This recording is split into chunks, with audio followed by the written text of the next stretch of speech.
30 novembre 1899. Mon adorable Jésus vint comme à l'accoutumée. Cette fois, je l'ai vu quand il était à la colonne. Se détachant par lui-même, il se jeta dans mes bras pour être pris en pitié. Je l'ai pressé sur moi, et j'ai commencé à sécher et à placer ses cheveux tout encroûtés de sang. Je les baisais, de même que ses yeux et sa face, et je faisais des actes variés de réparation. Quand j'arrivais à ses mains et que je lui enlevais la chaîne, avec grand étonnement, j'ai remarqué que, même si la tête était celle de Jésus, les membres étaient de beaucoup d'autres personnes, religieuses spécialement. Oh, combien étaient nombreux les membres infectés, donnant plus de ténèbres que de lumière. Sur la gauche étaient ceux qui faisaient souffrir le plus Jésus. Il y avait là des membres malades, pleins de blessures profondes remplies de vers, et d'autres qui étaient rattachés à ce corps, à peine par un nerf. Ah, comme cette tête divine souffrait et vacillait au-dessus de ses membres. Sur le côté droit se tenaient ceux qui étaient mieux, c'est-à-dire les membres saints, resplendissants, couverts de fleurs et de rosées célestes, et dégageant de délicieuses odeurs. La tête divine, au-dessus des membres, souffrait beaucoup. C'est vrai qu'il y avait des membres resplendissants qui étaient comme de la lumière pour la tête, qui la ravivaient et lui donnaient une très grande gloire. Mais le plus grand nombre étaient des membres infectés. Ouvrant sa très douce bouche, Jésus me dit : « Ma fille, combien de douleurs ces membres me donnent.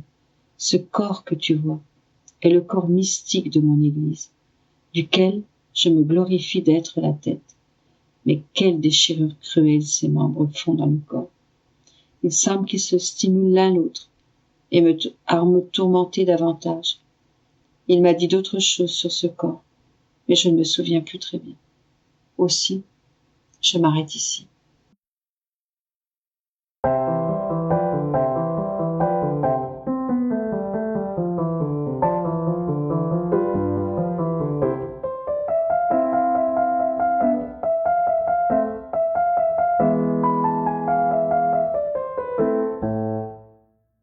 30 novembre 1902. Louisa craint que son état soit l'œuvre du démon. Jésus lui enseigne comment reconnaître si quelque chose vient de lui ou du démon.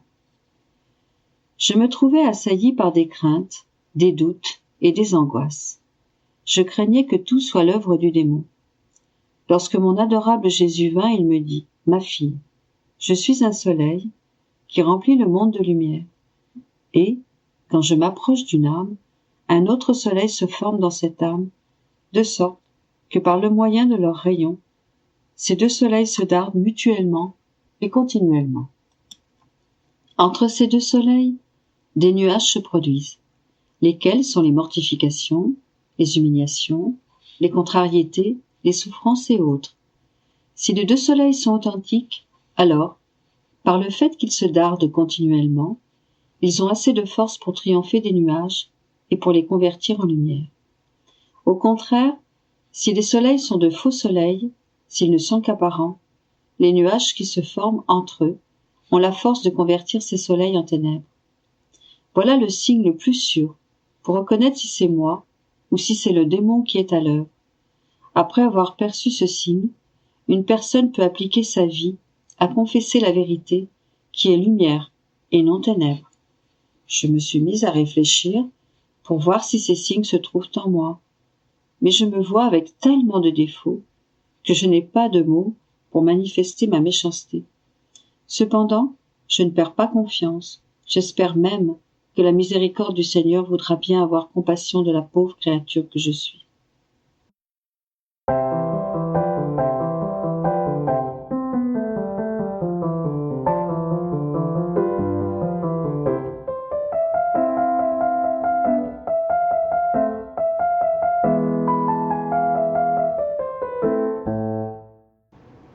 « 30 novembre 1916. Les bénéfices que l'âme retire quand elle répare pour les autres. J'étais très affligée à cause de la privation de mon adorable Jésus et je pleurais amèrement. Pendant que je faisais les heures de la Passion, une pensée me tourmentait. voie où tes réparations pour les autres t'ont amené, Jésus t'a délaissé. Il me venait beaucoup d'autres pensées sottes comme celle-là. Ému de compassion, Jésus béni me pressa sur son cœur et me dit « Ma fille, tu es mon aiguillon. Mon cœur est coincé par tes violences. Si tu savais à quel point je souffre de te voir souffrir à cause de moi, c'est la justice qui veut se déployer, et tes violences me forcent à me cacher.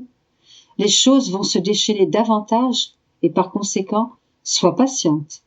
De plus, sache que les réparations que tu fais pour les autres te font beaucoup de bien à toi-même.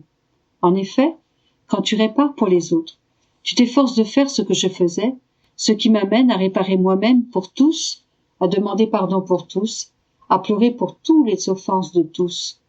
Ces grâces qui viennent pour les autres viennent donc aussi pour toi.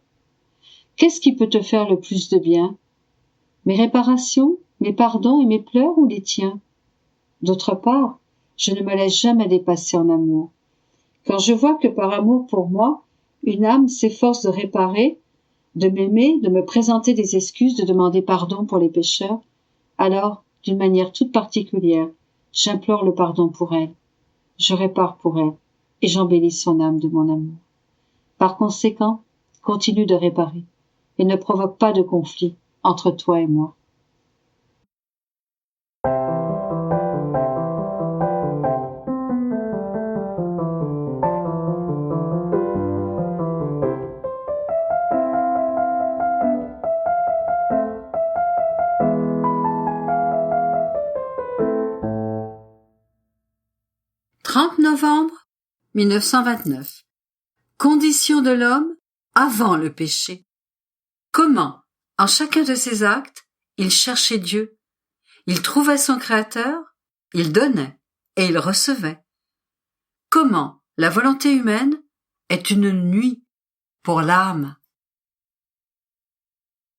Je commençais à ma façon habituelle ma ronde dans la divine volonté, et voulant réordonner en Dieu toutes les intelligences créées, du premier au dernier homme qui viendra sur terre, je disais: je place mon « je t'aime » sur chaque pensée de la créature, afin qu'en chaque pensée, je puisse demander le règne du divin fiat sur chaque intelligence. Mais en pensant cela, je me disais: comment puis-je arriver à orner chaque pensée de la créature de mon « je t'aime » et mon doux Jésus, se manifestant en moi, me dit: ma fille, avec ma volonté, tu peux faire et atteindre n'importe quoi. Tu dois savoir qu'avant le péché, dans chaque regard, pensée, pas, parole et battement de cœur, l'homme donnait son acte à Dieu et Dieu donnait son acte continuel à l'homme. Sa condition était ainsi de toujours donner à son Créateur et de toujours recevoir de lui. Il y avait, entre le Créateur et la créature, une harmonie telle que des deux côtés, on ne pouvait être sans donner et sans recevoir, ne serait-ce qu'une pensée, un regard. Par conséquent, chaque pensée de l'homme cherchait Dieu, et Dieu accourait pour remplir sa pensée de grâce et de sainteté, de lumière et de vie, de divine volonté.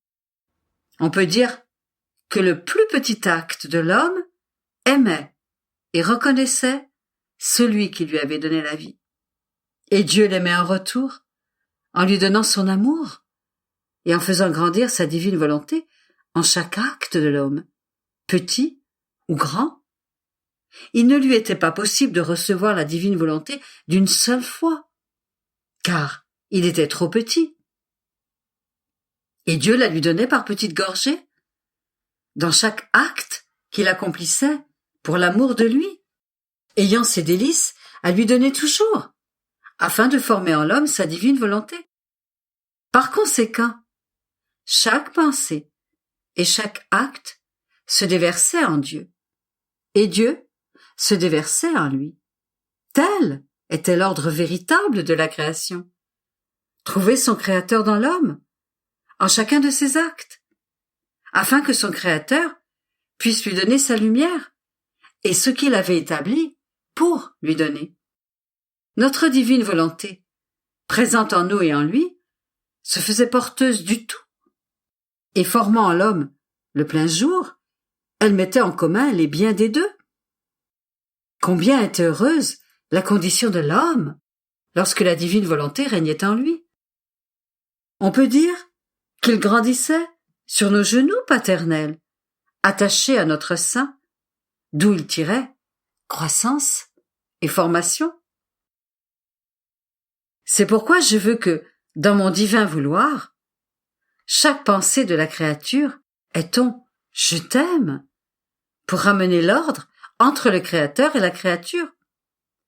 En fait, tu dois savoir qu'en péchant, l'homme n'a pas seulement rejeté notre fiat, mais brisé l'amour avec celui qui l'avait tant aimé.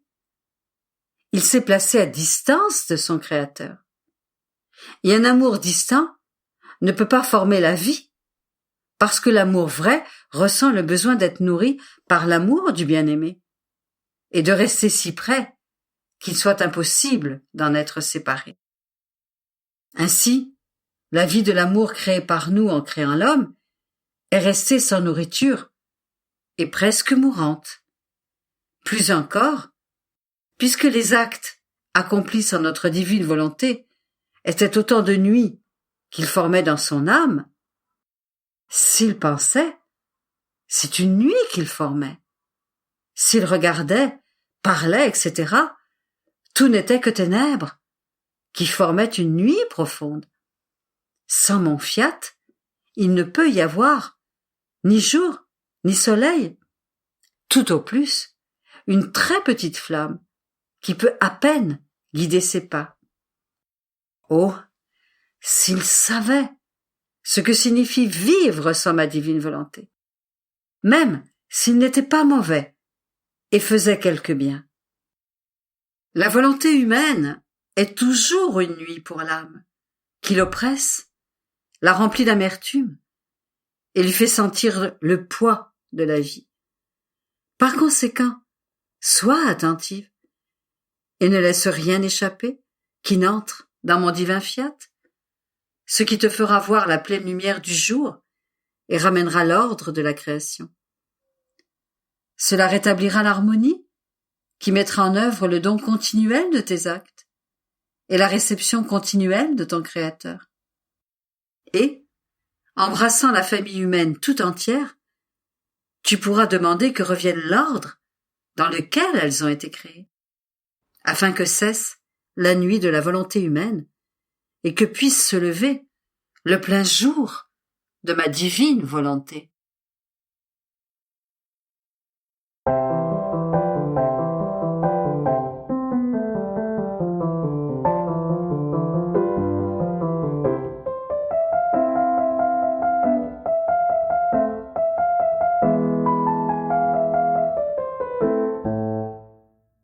30 novembre 1930. La raison pour laquelle Dieu n'est pas connu ni aimé, c'est qu'on le croit un Dieu distant des créatures, alors qu'en réalité, il en est inséparable.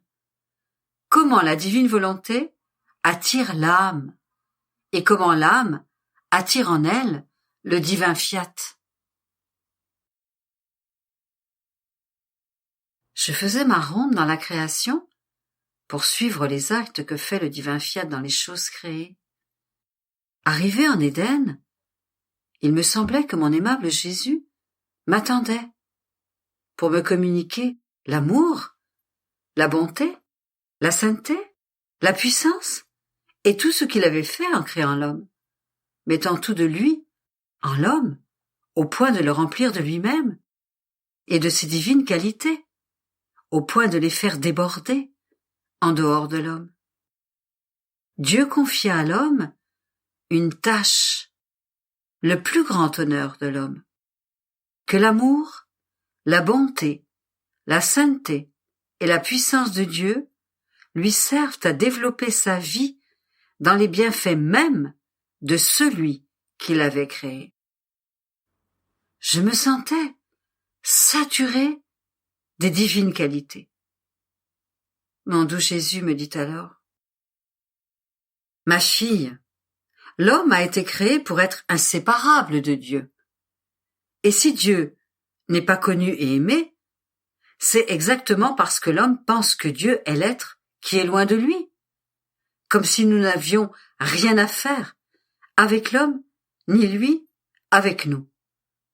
Croire que Dieu est lointain fait que l'homme s'écarte de Dieu. En conséquence, tout ce que l'homme possédait lorsqu'il fut créé, c'est-à-dire nos divines qualités elles-mêmes, demeure affaibli et étouffé, et pour beaucoup, comme si elle n'avait plus de vie. Notre divinité n'est pas lointaine, mais proche. Elle est même à l'intérieur de l'homme, et dans tous ses actes. Notre douleur est donc grande de voir les créatures nous tenir à distance et croire que nous sommes loin d'elles. C'est pourquoi elles ne nous connaissent pas et ne nous aiment pas. Croire que nous sommes lointains est l'instrument mortel qui tue l'amour de la créature pour son créateur. L'éloignement brise l'amitié. Qui peut aimer et connaître un être distant ou espérer de lui quelque chose? Personne. Nous sommes obligés de répéter: nous sommes avec elle, en elle, et il semble qu'elles ne nous connaissent pas. Et alors que leur amour et leur volonté sont loin de nous, parce qu'elles ne nous aiment pas, elles disent que nous sommes loin d'elles. C'est la raison pour laquelle certains de ceux qui ont lu concernant mes intimités avec toi en sont venus à douter de moi. C'est exactement parce qu'ils croient que je suis un Dieu distant et qu'à cause de cette distance, il ne pourrait pas y avoir autant d'intimité entre toi et moi. Ma fille, veux-tu savoir ce qui rend Dieu vivant dans le cœur des créatures? C'est ma volonté régnant dans la créature. Parce qu'en ne donnant pas vie à la volonté humaine, mon fiat permet à la créature de ressentir la vie de son amour, de sa puissance, de sa bonté et de sa sainteté qui court dans tous les actes de la créature. Pour cette créature, ce n'est pas un Dieu distant qui existe, mais un Dieu proche, dont la vie est la cause première de la vie de la créature et de tous ses actes. En conséquence, la vie, dans ma divine volonté, maintient la vigueur de tous les biens que nous avons donnés à l'homme, en le créant, et elle fait de lui le trône de Dieu et de sa gloire, où Dieu règne et domine. Après quoi, je continuais à suivre tout l'admirable et le sublime accompli par le divin fiat dans la création. Je me disais: je veux entrer dans le soleil pour trouver la divine volonté, opérant dans la lumière du soleil, pour donner à la divine volonté toute la beauté, la pureté, la sainteté et la puissance qu'une volonté humaine, opérant dans la lumière du soleil, peut contenir. Je veux entrer dans le bleu du ciel, pour l'embrasser et donner à la divine volonté ma volonté opérante, dans l'immensité des cieux et la multiplicité des étoiles, afin de donner à la divine volonté la gloire et l'amour d'un ciel et autant d'actes de profonde admiration qu'il existe d'étoiles. Et de cette façon, je suivais toutes les choses créées. Mais en faisant cela, une pensée m'est venue. Les choses créées n'ont pas de raison. Les choses créées sont des voiles qui cachent ce fiat, et avec la divine raison du fiat, plus grande que si les choses créées avaient une raison, et par la puissance du fiat. Le fiat domine les choses créées, maintient le parfait équilibre, et s'adore, s'aime, et se glorifie lui-même par lui-même. Mais je pensais cela lorsque mon bien-aimé Jésus se fit voir, et me serrant entre ses bras, avec tendresse. Il me dit: petite fille de mon divin vouloir, ma volonté est une. Bien qu'elle ait la vertu du dédoublement, elle se trouve à chaque instant en toute chose et en chaque acte, de telle sorte que chacun peut la voir pour soi-même, dans ses propres actes et dans sa propre vie. Mais la volonté ne perd pas son unité. Elle est toujours une, et avec sa force singulière, elle maintient l'union, l'harmonie, l'ordre, la communication et l'inséparabilité là où elle règne, et garde toute chose en elle-même, en un acte unique. L'acte est un. Ma volonté est une, mais elle s'étend partout, sans laisser ne serait-ce qu'un atome des choses créées qui soit privé de sa vie opérante et vivifiante. Ah oui, les choses créées sont réellement des voiles qui cachent ma volonté. Ma volonté se voile de lumière, et en s'étendant dans le soleil avec sa lumière, elle caresse les créatures, les embrasse, les réchauffe et les aime. Ma volonté s'étend dans le ciel et fait des étoiles ses yeux pour regarder les créatures. Et les doux scintillements des étoiles sont des voix silencieuses qui semblent appeler doucement les créatures vers la patrie céleste. Ma volonté se déverse dans l'air, et en l'emplissant totalement, elle se fait le souffle des créatures. Et en soufflant sur elle, ma volonté se fait respirer pour donner la vie aux créatures. Ma volonté court vers les créatures, dans toutes les choses créées, pour leur donner tous ces effets distincts, leur offrant son amour, sa vie et leur conservation. Mais l'acte est un. Une est la volonté qui emplit la terre et le ciel.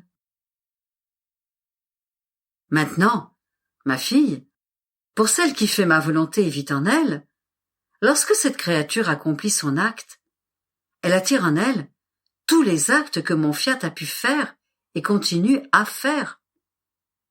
Ma volonté attire la créature, et l'acte de la créature dans l'acte de ma volonté. Ainsi, en vertu de sa volonté une, elle attire la créature dans le ciel, le soleil, l'air et toutes choses. Et sais-tu alors ce qui se passe? Ce n'est plus une raison divine et une divine volonté qui remplissent seuls le ciel et la terre, mais une autre raison et une autre volonté, une raison et une volonté humaine, qui se dispersant elles-mêmes dans la raison et la volonté divine, on peut dire alors que cela devient comme le voile des choses créées. Mais un voile qui a une raison et une volonté humaine sacrifiée et fusionnée dans la raison divine et la volonté divine. Alors, il arrive que mon fiat ne se trouve plus seul à s'aimer, s'honorer et se glorifier lui-même dans les choses créées, mais qu'il y a maintenant une autre volonté, une volonté humaine qui l'aime, l'adore et le glorifie dans le ciel, dans le soleil et dans l'air, en somme, partout où mon fiat se retrouve et où il règne en chaque chose distincte.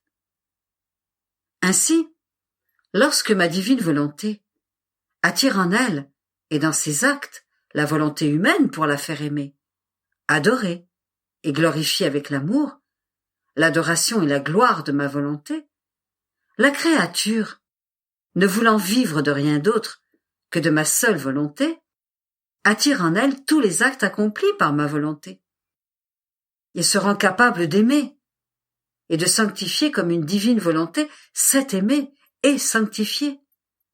Et la divine volonté étend son ciel et forme son soleil. En somme, ma divine volonté poursuit son art divin. Comme elle a commencé, continue à le faire dans la création. Vois-tu alors ce que veut dire faire une chose dans ma divine volonté? Et que ne pas le faire signifie perdre le soleil de ma volonté, son soleil, son air, ses mers de grâce et son art divin. Par conséquent, je veux toujours trouver en elle la petite fille de ma divine volonté. «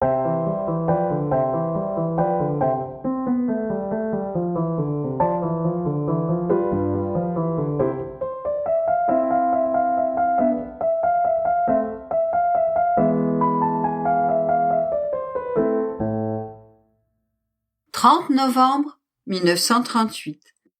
Celle qui fait ses rondes dans le divin vouloir et reconnaît ses œuvres reçoit la dot des œuvres divines que Dieu lui a données, et elle forme ses jours qui couronneront le jour éternel d'éternité. Elle se fait messagère de paix entre le ciel et la terre. La divine Trinité veut se générer dans les créatures. La divine génération, l'âme qui vit dans le divin vouloir, la porteuse de l'être suprême.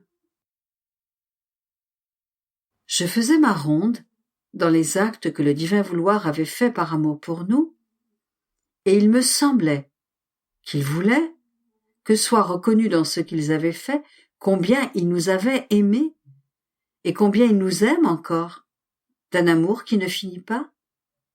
Et je me disais, quel bien est-ce que je fais en retournant toujours dans les actes du divin vouloir? Et mon toujours aimable Jésus, me surprenant, toute bonté, me dit, ma bienheureuse fille, tu dois savoir que tout ce que nous avons fait, aussi bien dans la création que dans la rédemption, n'était rien d'autre que former la dot de nos biens et de nos œuvres pour les créatures. Celle qui entre dans notre vouloir vient prendre possession de sa dot, la reconnaître et l'aimer. Et lorsque cette créature parcourt notre vouloir pour connaître l'immensité de la dot que son Créateur lui a constituée, cette créature forme ainsi son jour dans le temps. Elle forme alors autant de jours qu'elle fait de rondes et de marches dans notre vouloir pour le connaître et l'aimer. C'est pour cette raison que je lui ai donné cette grande dot qu'elle peut recevoir et connaître dans le temps.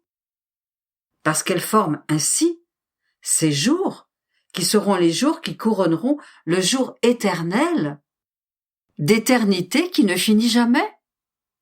Par conséquent, plus elle fait de rondes dans mon vouloir, plus elle forme de jours qui la rendront plus riche et plus glorieuse dans le ciel.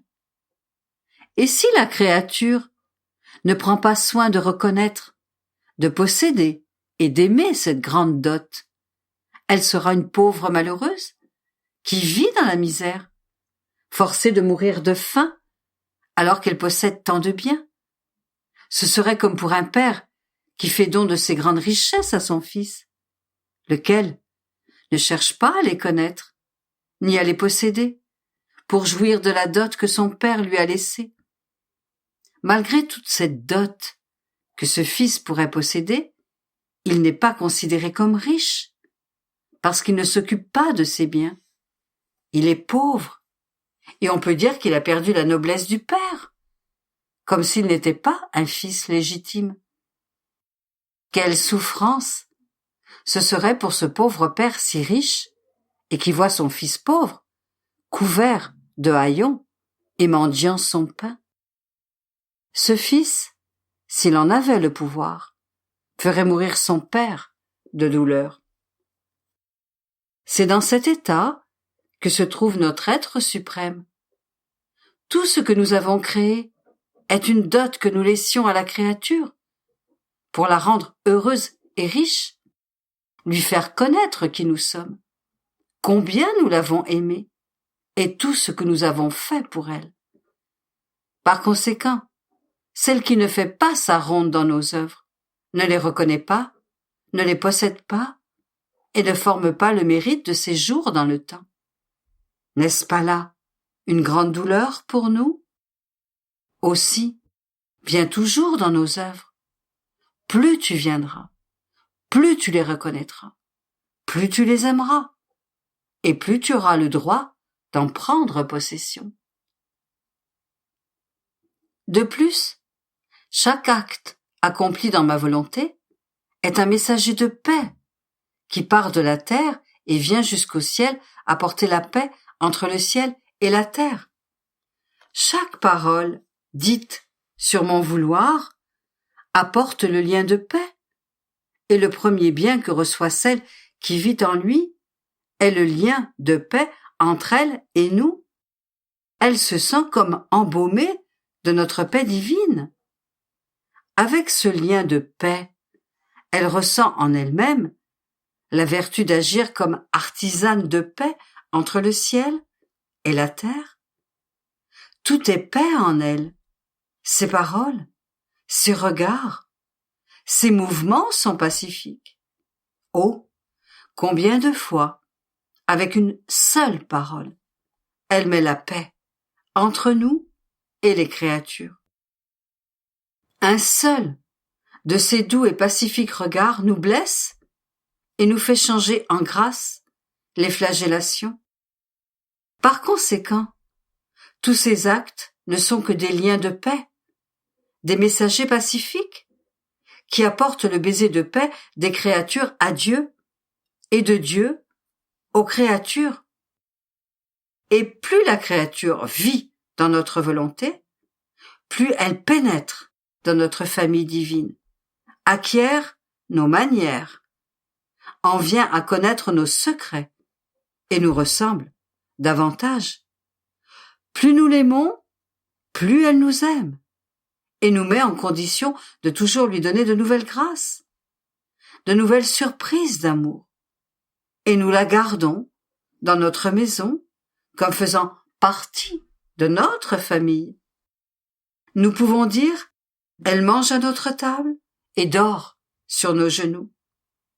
Vivre sans cette créature est pour nous impossible. Notre vouloir nous lie de telle manière qu'il nous rend la créature aimable et attrayante, de telle sorte que nous ne pouvons pas être sans elle, ni elle sans nous. Après quoi, il ajouta, « Ma fille, notre désir que la créature vive dans notre vouloir est grand.